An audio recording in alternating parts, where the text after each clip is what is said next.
Hello everyone, welcome to Stark Games. My name is Sergey Stark. This is Carlos Bostria from Corvus Belli, famous Spanish games developer for Infinity and Warcrow. Thank you so much for agreeing to make this interview. Thank you so much for coming over. Thank you. I have some questions for you. I'll ask my players, local players, and from other corners of Russia, and they gave me about 50 different questions, and I take the most interesting and hot of them. So we'll begin with questions about Warcrow, because it's your new and the most hottest baby. Yes, your baby, amazing baby. Then for your flagship, the Infinity, the game, and we'll conclude with some overall questions. Okay? Okay, so the first question about Warcrow. Actually, my very first question, my personal interest, and a lot of people asked about that. Carlos, what about the miniature material? I'm a huge fan of amazing Corvus Belli metal. Because of it, I first got into the Infinity University some years ago. So, but that SEOcast came to the scene, I won't lie, as a modeler, I wasn't really happy of this. But SEOcast continued developing and evolving and becoming better and better, and not long enough, Unicool came to the scene. So a lot of players love it more than SEOcast. Could you tell some words about the history of SEOcast and Unicool, and how you will go as company with these materials in your products? I can bore you with details, really. Okay. Right now, Corvus Belli has three materials on the products, the miniatures we provide. Okay, we have always been a metal company, making metal figures in-house, which is a key element that has helped the company to survive through anything. Production in-house, which is something that many other companies do not have. They all ask China to produce their stuff, they get in debt, they get delays, we are not used to that. We are used to deliver every month figures that we produce in-house. So for us, it's so important to control production. That helps us survive through anything. Because, if you don't know, if we just create the funny things here, and then we ask China to produce it, we will be sending money for it. Yes, it's okay. It's okay. We will be constantly getting debt, because we will ask China to give us 5,000 copies of this guy. Okay, now we have 5,000 copies here. Are we selling those 5,000 copies? No. Oh, then we have debt. Okay, because we produce everything that we need to sell, we never get in debt. We never have like unsold stock of something like that. General overview of the business that we're getting into. Okay, when we got the opportunity to produce plastic in-house with a very similar method and very similar machinery to metal, we decided to jump in. Apart from incredible circumstances that during the pandemic the price of metal went crazy, like it was so the uncertainty also was something that made us make that step into producing our own reduction costs thermoplastic. But we already have the machine, and we were testing, and we were getting very good quality. But that crazy month where plastic rise twice was crazy. Apart from that, Corvus Belli as a company always has projects of research and development, of looking for new materials, looking for new stuff, because it's obvious that we need to improve constantly. Especially we want to make big miniatures. Warcrow has bigger miniatures than Infinity. That's what we have to go to plastic either way. We wanted big orcs. And once they even decided that, looking at the dwarf from Warcrow Adventures, Soka. They have her, Infinity scale, and a little bigger. And of course you want bigger, because everything becomes more obvious, the details are loved. And it is easier to players to assemble and paint it. Yeah. So once we decided Warcrow was going to be bigger than Infinity, it was going towards plastics. And then at some point, for certain, research and development, certain investigations, certain trial of new materials, for ITS special tournament pack, we tried outsourced plastic, outsourced. Unicool. China manufacturing. I cannot say the brands. Okay. We're talking not about Unicool. Okay. So when I say our in-house plastic, I am talking about thermoplastic. When we saw this new kind of outsourced plastic, is plastic resin. Probably takes a lot of work to make those miniatures, okay? And they have you have to ask for a certain amount of it, and you cannot get crazy with the amount of copies that you ask for that outsourced plastic. Too much. Yeah. If you ask for big numbers, the time and everything suffer. But we like it, and many gameplay players of the game seem to like it. Especially the Tic Balang from the last Gen Con. People seem to like that miniature a lot. Yes. And the casting quality that they have. And we are that's amazing. Amazing. So we are constantly improving. We have many maneuvers now done in that direction. In the long term, if M5 is very successful and we tick certain boxes, if Warcrow is successful and we tick certain boxes, Corvus Belli might invest in making our own super quality in-house production. In the short term, in the immediate future for Corvus Belli, I can tell you that 2025 is the year that we're going to deliver the biggest amount of miniatures in that super popular Tic Balang plastic. Yeah. Okay. Yes, for you Warcrow fans, wait until you see the mounted figures, okay, the riders. I saw them, they're amazing. Wait until you see those figures. They're going to be a blast. They're going to be like the motorized Kum Pakistan bikes back in the day that made more people look into Infinity. When the riders, when the horses and stuff arrived. And wolves. And the wolves, that will get the attention of people to really consider jumping into Warcrow. Apart from that, the most recent remotes for JSA, those are in that kind of plastic. Oh, those what was reviews the previous month, previous studio update. Yeah. So, because at the beginning of this year, Corvus Belli took the effort like, okay, let's plan the whole year of releases and everything that is big, outsource. So, that requires a lot of scheduling and a lot of anticipation of any kind of problems that can happen.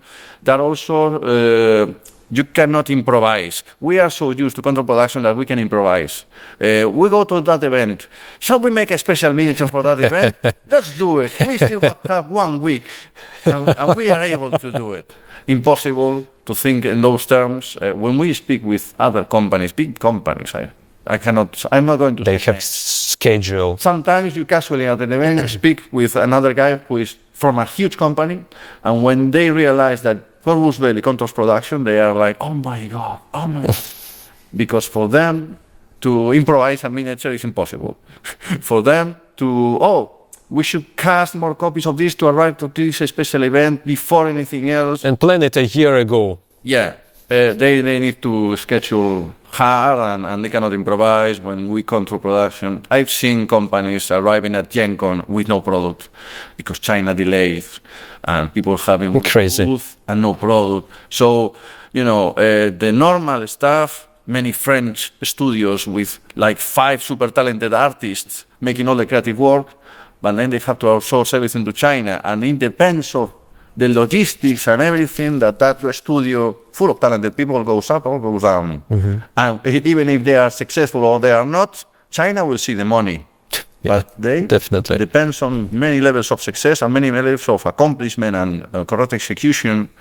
So it's cruel. Sometimes it's very risky. The risks are there always. And none of us got into wargaming as a lucrative business, It's not that. We're here because it's fun. It's just like. Okay, thank you very much, Carlos. That's really interesting to see some part of your traveling, and your vision of how miniatures produced. So my second question is, in fact, we are all playing in beta version of Warcrow. Rules have some holes on uncertainties. So new units are being added step by step. And players are testing rules for these units and how they interact in general. And I had a lot of questions about the wordings and some questionable moments in the rules. So how are you handling this feedback, and when we can expect a new version of the rules with fixes and improvements, more flow after that wide play tests with your faithful players? Well, yeah, regarding Warcrow, okay, Warcrow has not yet achieved its final form. Yeah, definitely. That is Step by step. Yeah, this is like when Goku fight Freezer. Okay, Freezer was. Warcrow has not yet achieved its final form. It has. We are still releasing Orphan Tribes and Hegemony of Embersig. There are constant testing, of course, and constant back and forth of touching little tweaks as much as they can before printing the card. Yeah. But it's a constant process. And apart from that, you know, there has to be a moment when the game reaches its own critical mass, okay? Which I think will be after the CNN are released, in my opinion. It's 4 fractions with Science of Yaldabaoth in Siena. In a certain way, Science of Yaldabaoth has just been released because the Kickstarter boxes from Warcrow Adventures have arrived, and now we're releasing the Yaldabaoth card pack, which has the cards. And we will receive that in the next month. And yeah, I made a video already. The product is going to be there. There's a pack of Yaldabaoth that comes with a progenitor sculpture special miniature, and also cards that will make it playable for Warcrow Adventures. Not only the Science of Yaldabaoth, also the red caps and Nomads are my personal favorite. They are the one I really like from that set of boxes. And so that makes that already 3. And then, you already know, Siena, the Forest Elves, will be released later in a kind of hurry up delivering of miniatures in order to make them, you know, have enough miniatures to face the Northern Tribes, to face the Hegemony of Embersig. And that is my moment, a key moment in the game with 4 factions already. It's the moment for making tournaments, it's the moment for jumping in the competitive scene. So, nightmare scenario, the worst case scenario for us is that suddenly everybody plays the tournaments and one army wins always. Yeah, the worst. That's the nightmare. Any other interactions between rules, any other gray areas in rules, this doesn't represent the fiction that I'm trying to represent, those are minor issues that will be addressed. Okay, especially we have an army app, an army software that... And when it will be? When it will be? Yeah, that's my next question, actually. Next 5 minutes now. We'll see. But no, maybe in a year, in a half a year, approximately. I'm not asking the solid date, of course. Depends on other people, not me. But the right moment to do so will be after the CNR release and before Gen Con. Okay. So in this year, fingers crossed. Probably in this year, if stars will be right. Yeah. Especially if the issues are very annoying and we can fix them with a digital living rulebook, digital living profile manager. You know that. Like in Infinity, amazing. Despite there are different games and different worlds, Corvus Belli is a company that has learned everything from Infinity. So we apply all the knowledge into Warcrow, despite they are being different, you know.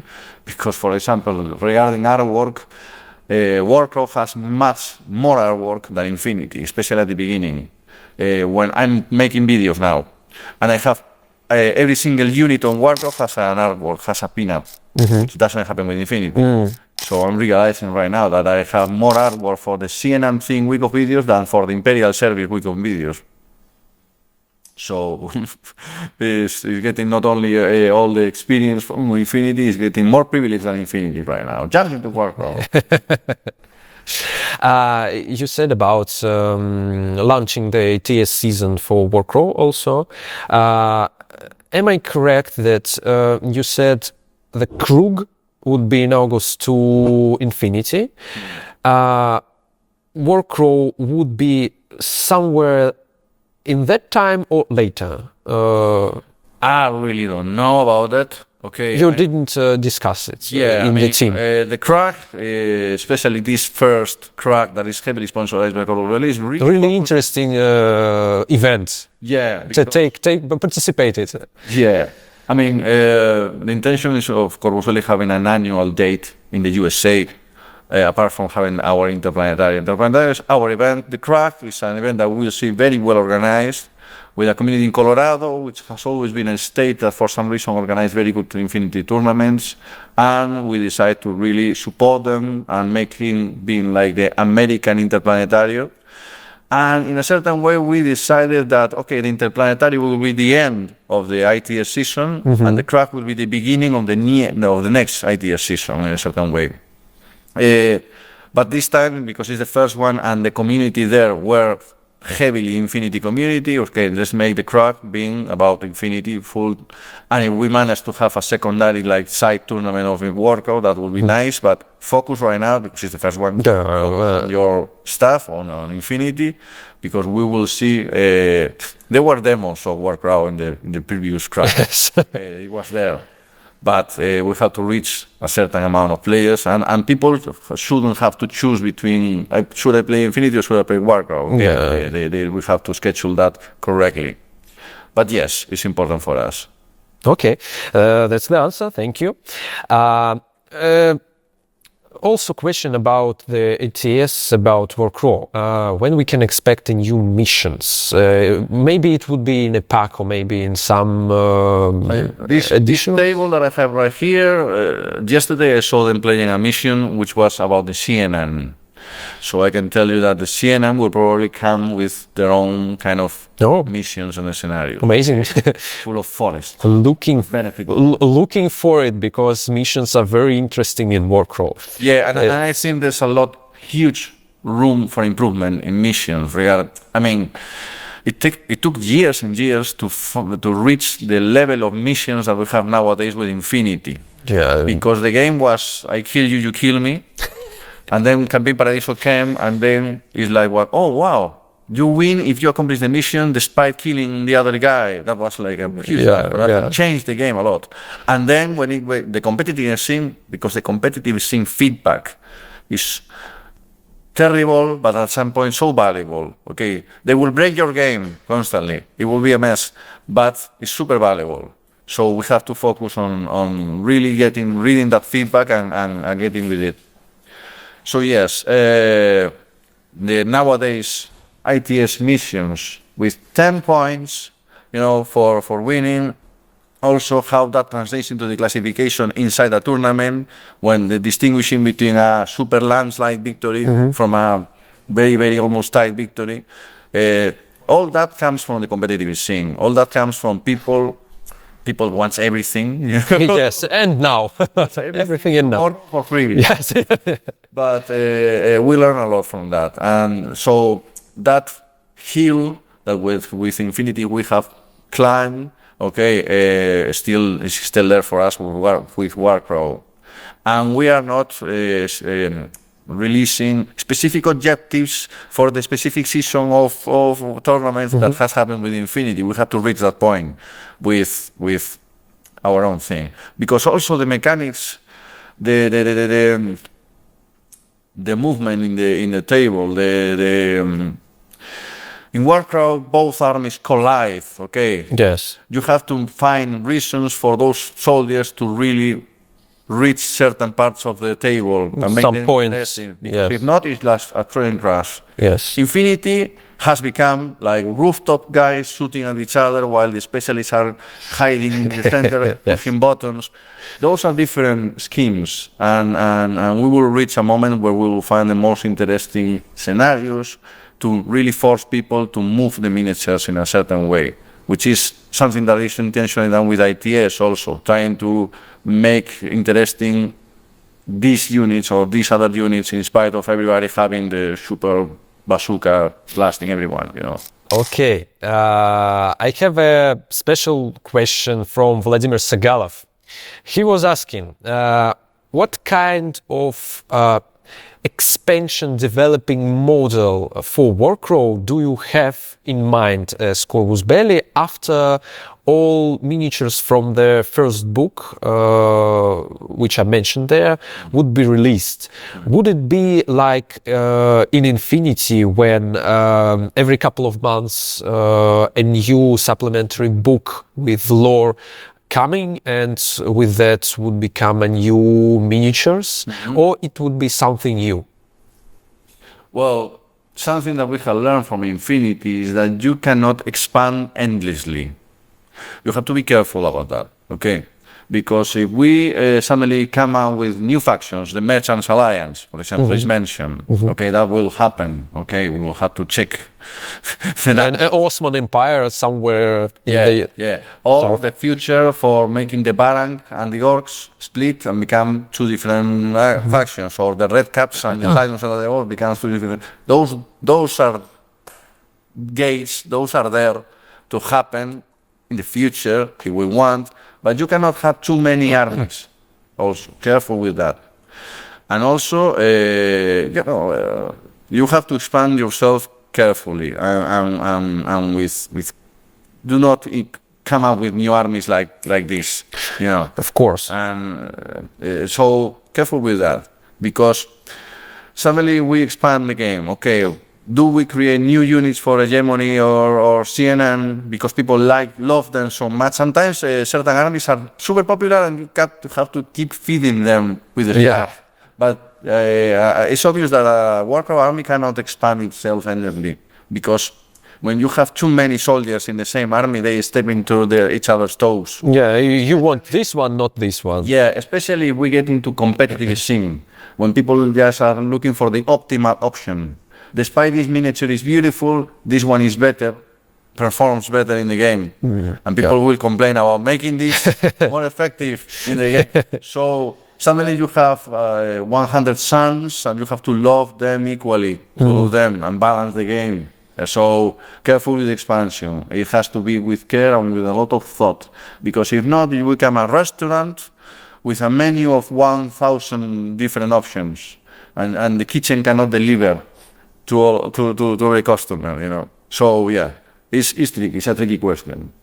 Okay, and then my last question about the Warcrow, if you can ask, will those unique heroes that was in Warcrow Adventure Kickstarter campaign would be released as regular heroes in the Warcrow War game?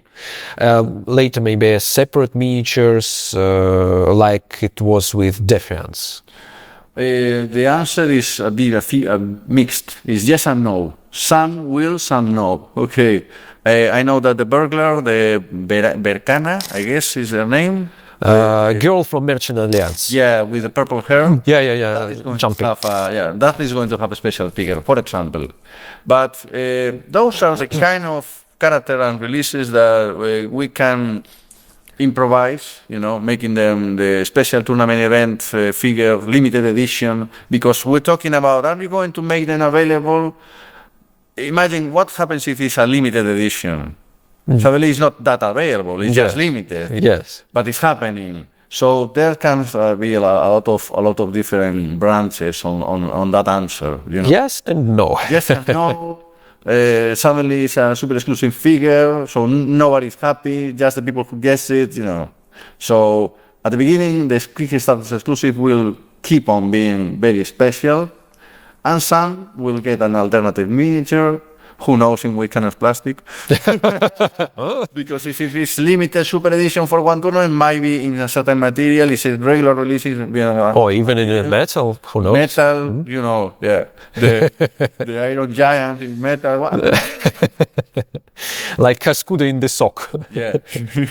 So we cannot guarantee now that everything that was exclusive, like show a few years ago, now is no longer exclusive. That's also a disappointment for the people who supported the. Yes, of course. Yeah. So right now, just wait for the resources section of the website of Warcrow, because that is where the playable profiles for Warcrow, the war game, will appear for the characters that are from the Dungeon Crawler. So now for the Sienna faction that is going to be released, Darach from the and Una also from Warcrow Adventures will get their profile. So that's an extra, because with the arrival of the Sienna Action Pack, suddenly those two characters from Warcrow Adventures also become playable, which is cool. Amazing. That's absolutely amazing. So let's finish with Warcrow questions and come to the Infinity, your main domain, as your yes, and 5. So the first question, I've got the most actually from my players. What will happen with Toha and the Spiral? Will the cosmic cucumbers be reprinted in the future? Will there be new miniatures, or will the faction slowly be phased out like the French Ariadne? Okay, this is a question that has one golden line to answer. In the roadmap of armies that Corvus Belli will bring back, okay, Toha is not in the highest priority. And what in highest priority? Can you tell? No. No. Okay. No. But in fact, I think that a new sectorial army will happen even before we make a comeback with an old one. So stay tuned. So, yeah. So, but yes, this is very related to the problem that I was commenting a few seconds ago. You cannot expand endlessly. Yes. Because suddenly you have 1,000 sons, children, and you have to love all of them. So people is asking specifically for Spiral Corps. So right now you have still playable the Toha. Yeah. And Spiral is inside the Toha in a certain way, so you can still play with those miniatures. Okay, but the reprint not happening in 2025. 2026. Still battle myth over there. We don't know what's going to happen. We have certain ideas, but not happening with the Toha, you know. Specifically with the Toha. Then we can make questions with every single discontinued army. We will see. Well, take your patience and wait for the future for Toha players. The best advice I can give you is enjoy the new stuff until the old stuff comes back. Enjoy in 5. Enjoying 5 as it is. Right now, can I speak? Now Connie is not here. Sure. You have to consider that this company is releasing updated unit profiles, tested and designed and consciously thought about the game balance, okay, for armies that we are not even selling, okay. The profit of M5 is being made by selling the M5 book and the Operation Sandtrap box. And in the upcoming months, selling the Imperial Service box. That is the actual profit, the actual operation revenue. The rest of the stock is moving, people is buying, okay, fine. But we're giving power to miniatures that you already have. Yeah. Which is not the perfect business, if you ask me, but nobody got into war revenue looking for money. We have to care about all the armies. But the best thing for the company, really, is buy the new stuff, because we're making it, okay? And you have all figures that you want to play, okay, fine, play with them. They're available. And you have to consider that the effort that we are making on those unit profiles and releasing them for free is a courtesy of Corvus Belli, so you are enjoying the game and enjoying all the flavors, all the 40 different flavors that you have already in Infinity, okay? Also the effort that was made for the generic vanilla armies to become something more like sectorial. Because now Pano has more structure, Pano, vanilla Pano has more structure, the same with vanilla I experienced that with my old 012. Vanilla is more like some sectorial. Yeah, but O12 at least was dealing just with 2 sectorials, one of them very recent, those like Yeah, but generic vanilla panel was 5 armies. It was a mess. And structurally, it was you can come up with anything in a tournament, but at some point, Guarda d'Assalto, I use that example many times. Like we can come with Guarda d'Assalto from Acontisimento. What is the miniature for this unit? The unit has a lovely profile, had a lovely profile back in the day, but it was like impossible. Can I interrupt you? Yeah. When you mentioned Acontisimento, I have another question from Dmitry Krivashapov. He asked, will you bring Acontisimento back? In the roadmap for the armies that Corvus Belli are going to bring back, Acontisimento is not on the top of the list. So yeah. Acontisimento is beloved by fans. I'm glad they are, because they are the only Pano soldiers with balls, actually. Despite we all know that Pano was a mistake. Patricia over there that say so. But the only tough guys in Pano are the Acontisimento guys. And the Guarda d'Assalto was an excellent unit from that specific army. And we made back in the day, we made new starter pack for Acontisimento, that one. Lovely box.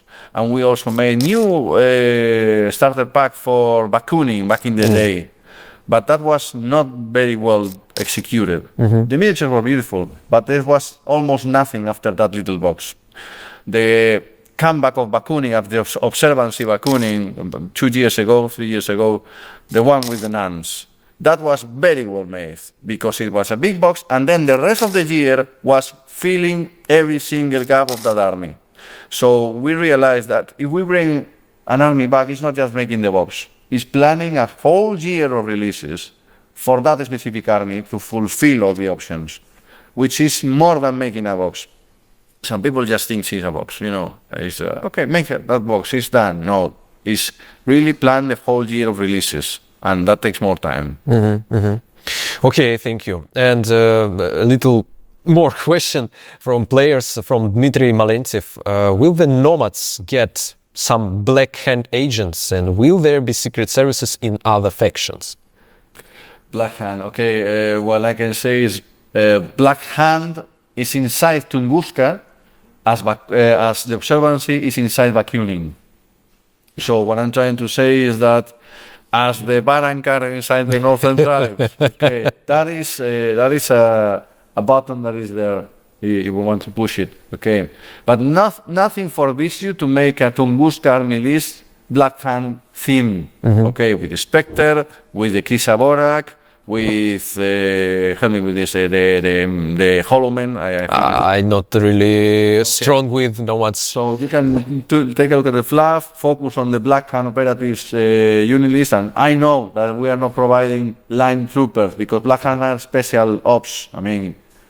And consider this, one of the smartest moves from Corvus Belli was to make the Gulam, the line infantry for Hagisland, be present in every single sectoral army. Oh. Okay, because having to release Acontisimento regulars, Neoterra bolts, apart from the Auxilia, which were meant to be the line unit for the Crusaders for military orders. What else? Now that we have Fennec Fusiliers, that means making a new line infantry for every single sectoral army. It's crazy. Yes. It's absolutely bananas. Because apart from the 3 guys that comes in the basic box, then you have to cover all the weapon loadouts. It's bananas. Crazy. Don't do that. If you have a war, don't do crazy stuff like that. Don't repeat for Corvus Belli. Yeah. Okay. Really interesting question also from Dmitry Malentsev. I also would like to hear the answer. Do you plan to change the spec-ops rule? Right now they cannot be used in tournament games, and most players simply ignore them, even though they have beautiful miniatures. Okay. Spec-ops. They will make a comeback, but more focusing on campaign mode of playing more than ITS. Okay. We saw that in ITS they create little shenanigans and little irregularities inside the the structure of ITS and the power balance that we want armies to have. Because, okay, we want this army specifically to not have visors. Okay, I put the spec-op with the visor. Okay, problem solved. We didn't like that. And I saw dirty tricks being used with spec-ops in ITS, not just myself. More experienced people that play lots of tournaments have seen dirty tricks play with the spec-ops. So, but we like the spec-ops, and we like the idea of the spec-ops coming with extra weapons. And that, with new plastics and stuff, can be done in a very good way. So we will see what happens with the spec-ops. I know that they are considering them again for an upcoming kind of, these are ideas in the air. Okay. But making... but you have it somewhere in your plan. Yeah.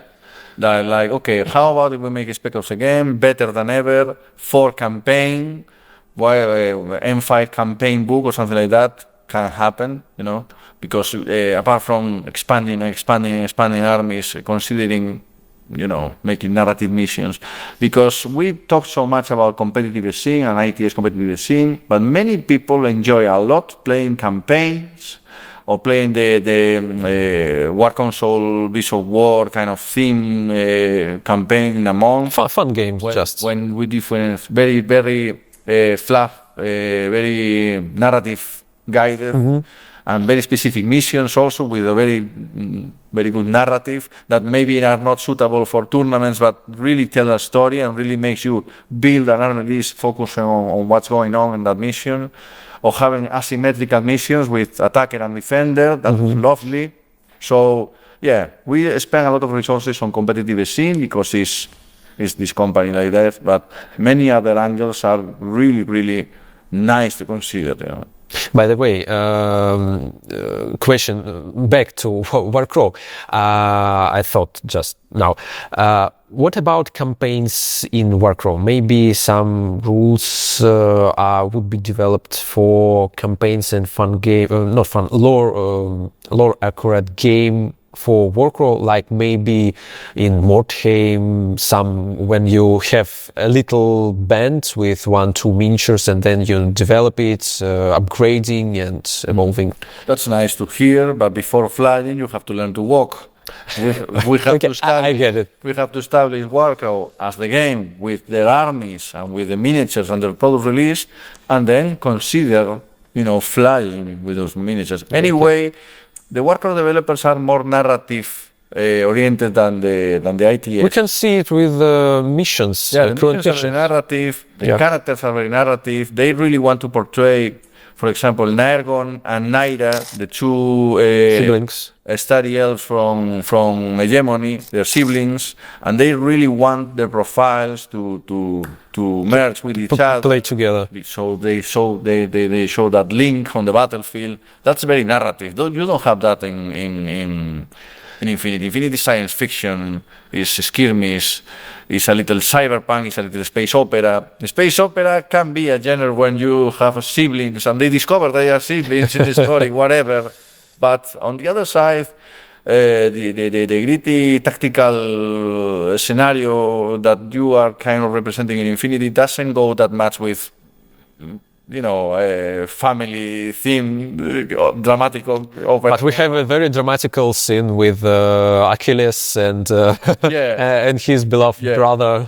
Yeah, because Infinity is like sometimes it's cyberpunk and sometimes it's space opera. I'm leaning more to the cyberpunk thing lately because I think that everybody is making a space opera. We can see everybody leads into that, and suddenly everything is family issues in tactical warfare. I think we are better, or we own more the fictional ground of cyberpunk in the wargaming market. Okay, because everybody else jumps into Star Wars, you know. No, yeah. Especially Star Wars Legion, for example. Yeah, but, well, I'm not talking about other companies. Yeah. Okay, and the last question for Infinity block, we will end with some funny questions from Igor Malkin. What happens to the name pilot for Scarface? There's a new Scarface miniature being done right now. Oh. And according to the fluff, because we have advanced the timeline, Joe Turner and Cordelia, his sister, Well, Cordelia will no longer be like a little girl. No. A teenager. Now she's a woman, because like 5-7 years have passed already since that first miniature. But there's a new Scarface miniature coming, and it's going to be awesome. And has its own artwork and very lovely design. It's like the classical. It's still Scarface. It's not changing it radically. You can recognize the character. Yeah. He's not turning into a little girl. Yeah. I probably will be producing the new plastic that you like so much. Okay, thank you. That's actually nice to hear. And general questions. The first one. It's a generic Corvus Belli question. I actually don't know, can I ask you this, but I'll try and cut if it's not allowed. Corvus Belli has always treated its Russian players well and didn't leave us during some events, unlike some other publishers. Can I ask this? No? Continue, please. Okay. Thank you very much for that. I know that not long ago, a big Russian game publisher, Hobby Games, started working with you and even planned to localize Warcrow and Infinity. You can translate and enforce it. And I saw it even started, but no more than starting rules. I didn't saw. Can you briefly tell us how you see the Russian market? What are your plans for translation, localization of your games? Do you control this process, or is it completely handled by the local distributor? Oh, that's a huge question. Okay, I went to Moscow on like November, October 2019. Yeah, when we first time met with Carlos. Yeah, and Yegor was with me all the time, and Olga, and all the Russian friends that came to Spain during the planetarium many times. Hello, if you're watching this. After that, pandemic and sad geopolitical events happened. And that probably has been damaging to the relation of the Corvus Belli with the rest of the world almost, and specifically Russia. Yeah. We have always seen at Russia like an incredible market with people that for some reason wanted our product so badly that they insisted. I'm not talking about only the final customer, middlemen really interested into Infinity, and we saw the potential of incredible growth with that market. But many things happened that really stopped us from reaching Russia a lot. We are looking now at the future with Hobby World as a very good tool, middleman, in order to make the product reach such a huge market that has such a huge potential for us, because for some reason certain key people or certain customers come from your country, even to Spain, to be at the planetarium, and we have always been humbled by that, because anytime we see people from Japan or stuff like that, somebody super passionate about us, it's like humbling, because you are here, where we in the armpit of Spain. This is not a big place, and suddenly people like a lot. Well, not just like it a lot. It's impressive. And also as a market, Russia is huge. And Moscow, your city, have you taken a drink here in Galicia? Not yet, not yet. Just yesterday came. When they ask you to pay the bill for the drink, you will laugh your ass off. Because the price of having a drink in Moscow is like crazy expensive. You're used to that, but for us it's like crazy expensive. Okay. So we're talking about a market where money is like over there, and we live over here. So our product might be not so expensive for you. I will say, I don't know the cost of the added cost of sending the product over there. But yes, we have always looked at the Russian market as a huge expansion for us, and Hobby World is now in the taking care of that issue, really. So, and we have many Russian friends, and not just final customers of Infinity, people who really like and investing in Corvus Belli. So we'll hope to have a brighter future, and with no pandemic or no geopolitical issues. It's just people having fun, people doing their own business, which is what everybody wants, I guess. Yeah, before the pandemic, I had a hobby center, and we imported Corvus Belli and enforced it in Moscow, but then pandemic hit us. So, okay. Just a question. The Tartar Army Corps, Yeah. is it popular? Yeah, pretty much popular. A lot of our players love. For the soul, many of our players had it because Tartar Army Corps is actually Russians that's hiding and low tech and some in snow with some antipods maybe. But Russian players mostly very tournament oriented, so they choosing what is the best for tournaments and competitor players. Because I remember talking to French people and say, "Hey, Merovingian, is your army, right?" No, not at all. Like, sometimes you think for some stupid reason that the specific look. No. Our country army has to appeal to the because the Americans love US Ariadne. Yeah.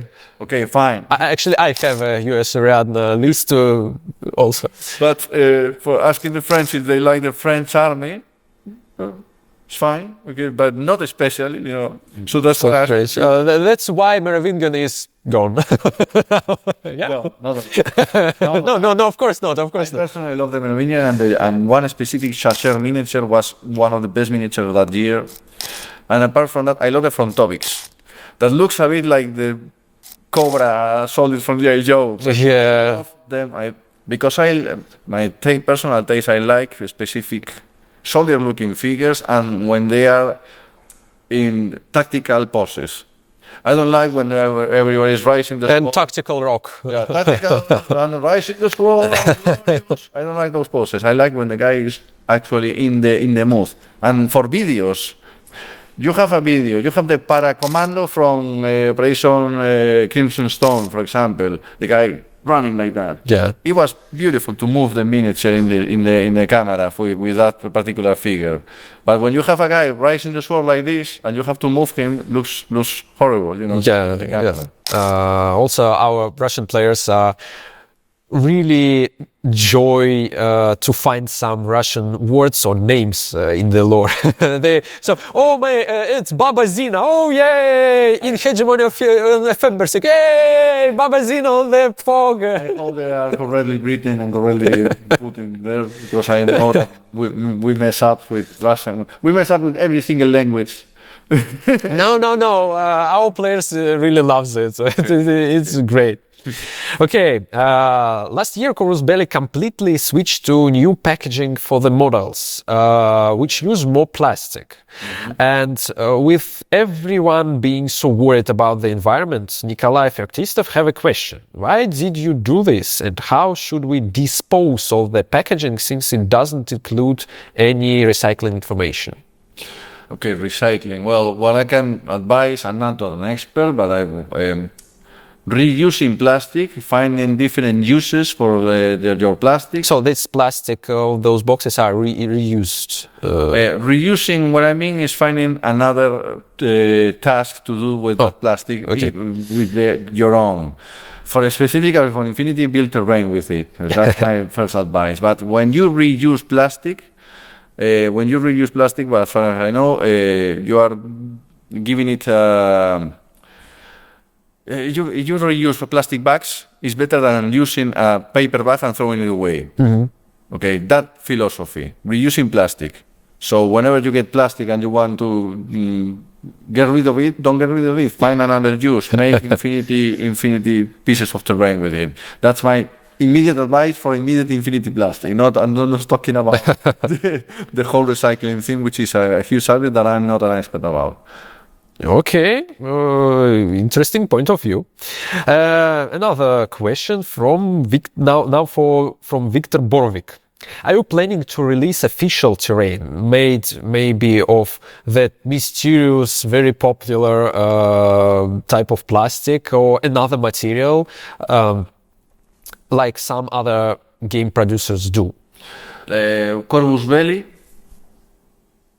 Corvus Belli, not talking about the partners, Corvus Belli is going to focus on our cardboard terrain because we have to create the most affordable solution. And it's actually a real good quality, the best cardboard terrain that I met. Maybe it would be wider models, not just those that includes into the starter boxes. Yeah. The starter boxes model, the battle packs terrain is the solution, okay, and sells itself because we don't want to increase the price of the battle pack because of the terrain. That's an essential task. In fact, when we went to the flimsy cardboard to the hard cardboard, the price had to increase, and even more than we were promised. We were given a budget that wasn't true at the end. But the cubes were a great solution for providing cover and interesting spots for the figures, and that was created. We still sold them separately, and then we created expansion ones, and we focus on that. But we have partners like Micro Art Studio and like Warcrow who care about making the quality terrain. And quality means you have to pay, okay? But especially Warcrow crazy stuff. Is the best. Absolutely. But we found any very from Micro Studio who made the most popular building of Infinity history. But inside Corvus Belli, we will focus only on this, providing the solution for the battle pack and a few more things. And if we ever make plastic things, will be objectives. Okay, for ITS, for turrets, consoles, stuff like that. But not considering making plastic buildings, that's the question. In fact, right now, not even the other companies are considering that. Okay. We will see in the future. Okay, we have two more questions and we have done. Recently, you showed us a new paint sets. Oh yeah. And really interesting, you changed with beautiful figures. I was impressed by the fuselage. Actually limited figures because you can't take those paramedics anywhere else. But my question about paints. Previously, all your paint boxes was with Vallejo. And now it's war paints. Now, actually, I hear some rumors and not good stuff about Vallejo. It's like disappearing from the market. That's no. I have no okay. Of that. So why you came to war paints? I cannot provide an answer. I mean, it was a business deal, happened, and whatever product comes with an exclusive figure is an automatic seller. So, I mean, I think it was okay. It's a win-win solution for you and for them. Oh yeah. Okay. Oh, yeah. They reach an agreement, and usually people want the specific Pano blue, the specific Nomad red and stuff like that. But it's just the opportunity happened and happened. I'm specifically super proud of the exclusive minis that come inside those painting sets because they are beautiful. I mean, I would like to animate, to make a few shots in 3D because they are in the mood. They are the kind of poses that I like. The guy in his business, in his stuff. Yeah, he is moving so steady. Yeah. Actually, I like this type of products because it's so involving for newcomers, for new players to just take box with colors of the factions and just apply them to the miniatures. That's so easy, so nice and neat. And finally, my final question. Can you share something interesting about the future or maybe some spoilers with our viewers? Yeah, the future. Maybe some picture, I don't know, maybe. Those little side games that sometimes we pull out. I think I'm going to announce another one at Adepticon this year. The immediate future is Imperial Service and CNN, okay. Later for Gen Con, I cannot talk about it, but There seems to be a new sectorial army in the future, in the horizon. Let's see if that happens as it seems to be going to happen. What else? I recently colored a new dossier for that specific army. Yep, that is different from everything. What else can I tell you? Trying not to reveal anything. But yes, 2025 is the year that Corvus Belli is going to release the biggest amount of products of that specific plastic from the Tikbalang from last year that people seem to love about. The mounted figures for Warcrow, they are going to be the most spectacular figures of the year, I will say. Because you have seen already infinitely spectacular figures, but the ones for Warcrow I think are going to take the attention, specifically when they're released. I mean, I think that they are going to take all the spotlight. What else? Yeah, you have to realize that we have 2 games now, 2 regular games. Apart from, we release a card game here or stuff like that. Well, there's video games also happening. The Hexagon is happening, and we might see more stuff about the Hexagon in the future. So exciting times. Requires more work and requires more details and everything. We will have 2 events now. Corvus Belli will also go to Comic-Con San Diego, so we can see our friends from California, the ones that are doing the California jump in. Yeah, the Infinity TV series animated TV show Paradise Lost, which is moving forward. I mean, it's amazing to be in Corvus Belli because every day you get something. Back in the day, it was to be all about Infinity, the war game. Now it's stuff happening all around it. Okay, new graphic novel, stuff like that going on also. So stay tuned because there's going to be lots of stuff happening in many different directions. Okay, not only your specific game, but yeah, it's incredible. And we have to begin to assign people to specific areas of specific games, not one guy for everything. It's impossible. It's impossible to cover everything now. So we're growing, we're becoming bigger, and we will hope we can improve our product and our game experiences with you, because there's a lot of room for improvement, and we can demand everything tomorrow for free. We will get there, don't worry. So that's it. Okay, thank you, Carlos, very much for your time, for your welcoming.